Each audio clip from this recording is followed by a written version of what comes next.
What's up? Hey, welcome to the Day with Trae. Thank you so much for joining me in the Black Media Matter Studios. I'm so excited. This is really nice. I was like all looking around earlier. Like, Yeah. this is beautiful. Well, I got to say, there's so much that goes into putting a book together like you've done. Tell us a bit about what made you say, I got to be an author. I got to get this story out in this way.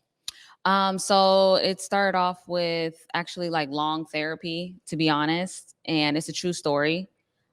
So this is me telling like my story, and it was a therapy session that I wrote out in my laptop about my feelings. That was like my to-do list, and just how to get over certain things. This was 8 years ago though, so I've had this in the computer for a long time, but I always will go back and just tell a story, and it was actually kind of like a healing process.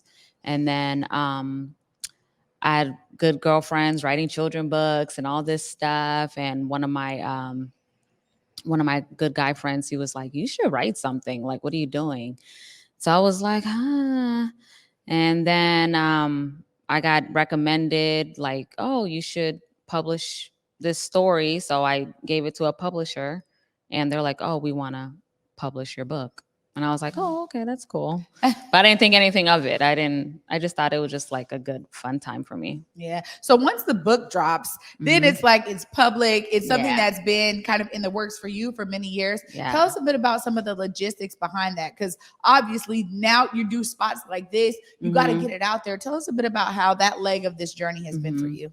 So I didn't know. I had to ask people who has written a book and was promoting and putting their stuff out there.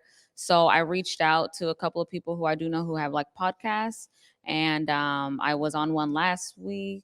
The Up and Up, that was cool. I was honored to. That was my first time. So, and then you guys. So it was just me like really getting myself out there and really promoting myself. Yeah. That's usually what I do now. Well, I think it's important because there's so many different things in terms of that competitive nature of, Mhm. books that are out there. But I think there's something special about you sharing your own lived experience. So it's Mhm. not just like this fiction story that you was like, oh, I'm going to create these characters. You Mhm. really gleaned off of something. So that's you pouring yourself into this book. Tell us what the story is and what you want readers to really get out of this. So I really want readers. It's a short read, but each chapter kind of titles of like of who I am and what like obstacles I went through. So that's one thing. So you will like get a taste of me and my life and my culture, being raised here in Seattle as African community. And I highlight special places in Seattle. I highlighted my community and little jokes here and there. And just talked about like my journey of when I was shot 8 years ago. And a lot of people that met me now, they don't know that story until they read the book. So it's a true story. It's not, there's nothing like, I mean, I changed some names, Yeah. but, but that was it. Yeah. Yeah. Well, I always appreciate that you took the time.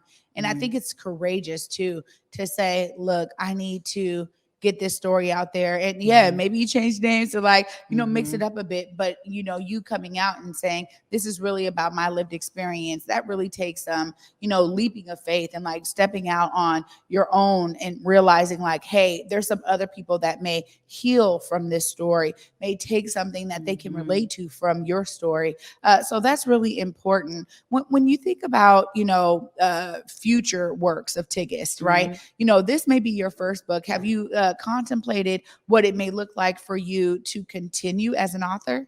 Yeah, I do was actually approached about doing a volume 2 because like I said, the first book leaves you with a lot of questions, and it leaves you like, okay, what happened? Wait a minute.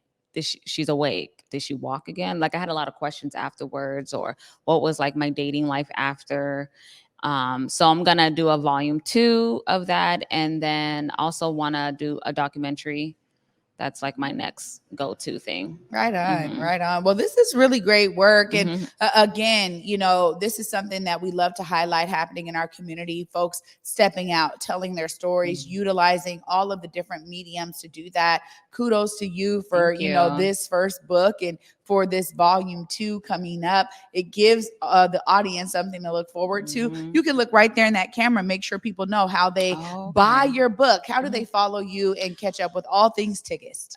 You could definitely Amazon, and it will be on Barnes and Nobles here shortly. Also, you can follow me on Instagram, LoveTigest25. I don't have nothing else, y'all, but you could definitely send me questions if you want to sit, talk, interview, podcast. You ask me more in-depth questions. Yeah, that's where you can find me at. There it is. And the title of the book, Love, Sex, and Sorrow. Love, Sex, and Sorrow. Thank you so much, Tigest, for being with me today. Absolutely. Oh, I'm so happy. Absolutely. We made it happen, right? We've been talking for a minute. So this is really great. Thank you again for making it work with your schedule. Thank you. Of course. It's an honor, man. Absolutely. Hey. So